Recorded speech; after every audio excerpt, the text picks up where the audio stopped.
দেখুন, আমরা যখন বলতাম যে ৩৭০ দ্বারা তুলে দেবো, আমরা রাম মন্দির করব, ইউনিফর্ম সিভিল কোড করব, তখন মানুষ হাসত, ব্যঙ্গ করতো। আমরা ১৯৮০ সালে পার্টি তৈরি হয়, ১৯৮৭ সাল থেকে আমি পার্টির সাথে যুক্ত আছি।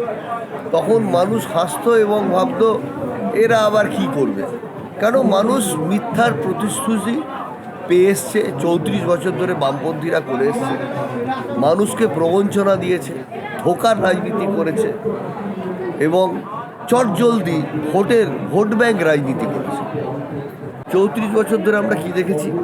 পাসফেল তুলে দিয়েছিল।